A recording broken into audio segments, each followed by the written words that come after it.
Assalamualaikum warahmatullahi wabarakatuh. Halo semuanya. Izin memperkenalkan diri, nama saya Fia NK Eliska, NPM 1913053002, nomor absen 26 dari kelas 5B PGSD angkatan 2019. Di sini saya akan menjelaskan mengenai pengertian LPP atau rencana pelaksanaan pembelajaran dan mengapa saya memilih LPP di kelas 2 tema 1 subtema 2 pembelajaran kelima. Untuk itu simak video saya ya. Nah, di sini saya akan menjelaskan mengenai rencana pelaksanaan pembelajaran atau LPP. Jadi, rencana pelaksanaan pembelajaran atau disingkat dengan LPP yaitu merupakan pegangan oleh seorang guru dalam kegiatan belajar mengajar. LPP ini dibuat oleh guru untuk membantunya dalam proses belajar mengajar secara langsung dan sesuai dengan standar kompetensi dan kompetensi dasar yang akan diterapkan pada hari itu juga. Nah, rencana pelaksanaan pembelajaran ini berisi tentang pengaturan yang berkenaan dengan perkiraan atau proyeksi tentang apa yang akan dilakukan pada saat kegiatan belajar mengajar berlangsung. Kemungkinan pelaksanaan pembelajaran sesuai dengan rencana pelaksanaan pembelajaran atau LPP yang telah direncanakan atau yang telah dibuat akan mengikuti prosesnya sesuai dengan situasional, yaitu keadaan yang akan berlangsung saat proses belajar mengajar. Nah, perencanaan yang disusun secara matang ini akan menghasilkan sebuah pembelajaran yang diperkirakan tidak jauh dari rencana pelaksanaan pembelajaran atau sebuah LPP. Nah, pengembangan LPP ini dapat dilakukan pada setiap awal semester atau awal tahun pelajaran dengan maksud agar LPP telah tersedia terlebih dahulu dalam setiap awal pelaksanaan pembelajaran.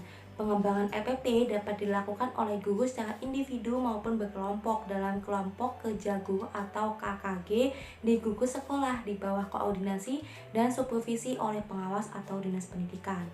K13 untuk sekolah dasar merupakan pendekatan pembelajaran tematik terpadu dari kelas 1 sampai kelas 6.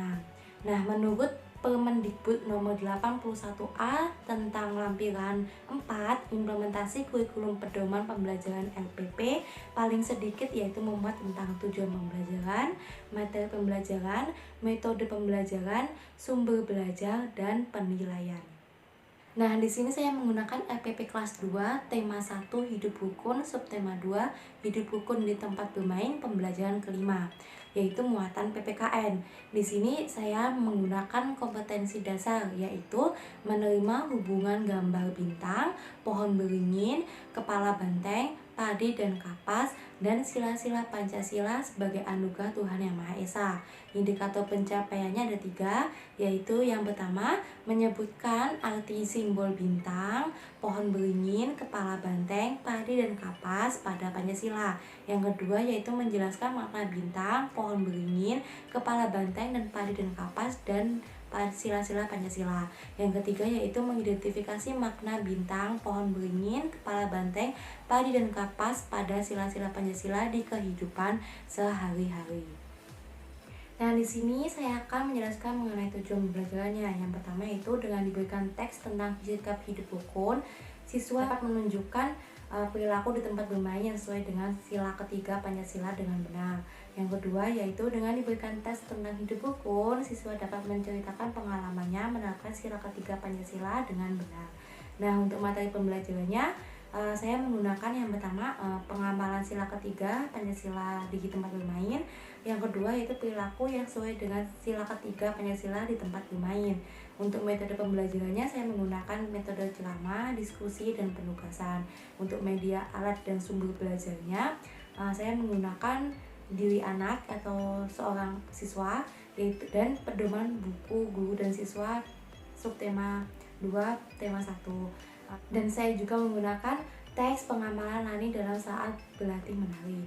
Nah, untuk penilaiannya yaitu penilaian sikap. Penilaian sikapnya itu menggunakan observasi. Yang kedua yaitu penilaian keterampilannya yaitu menggunakan unjuk kerja, dan penilaian pengetahuannya yaitu menggunakan tes. Nah, di sini saya akan menjelaskan sedikit gambaran bagaimana saya pelaksanaannya dan di dalam kelas dalam mengajar setelah LPP saya yang susun. Jadi untuk kegiatan pembukanya, mula-mula saya masuk memberikan salam. Setelah itu saya memberikan pada ketuanya untuk memimpin doa. Setelah doa, saya mengabsensi dan menanyakan kabar siswa pada hari ini. Setelah itu, saya bersama siswa menyanyikan sebuah lagu Garuda Pancasila. Selanjutnya saya mempersilahkan siswa untuk melaksanakan literasi terhadap buku bacaan yang telah mereka bawa dari rumah.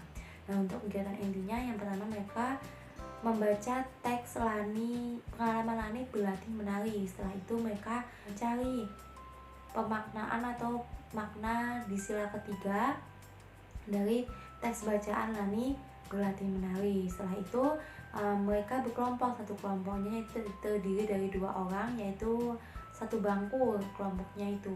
Nah, mereka mencari sebuah halaman sila ketiga yang toleransi terhadap ketika berdiskusi dan percaya diri ketika menceritakan pengalamannya di depan kelas.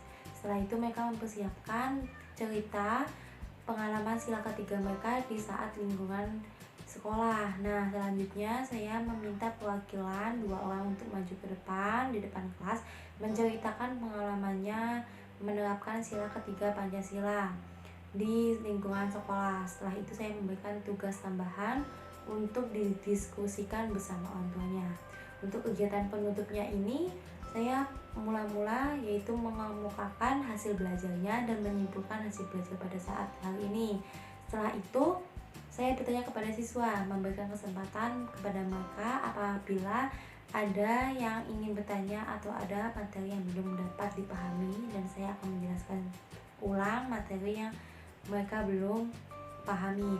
Nah, kemudian saya memberikan salam penutup dan saya mempersilahkan siswa untuk berdoa bersama, yaitu sudah menyelesaikan pembelajaran pada hari ini. Nah, cukup sekian yang dapat saya jelaskan mengenai penerapan LPP yang sudah saya buat kepada siswa kelas 2.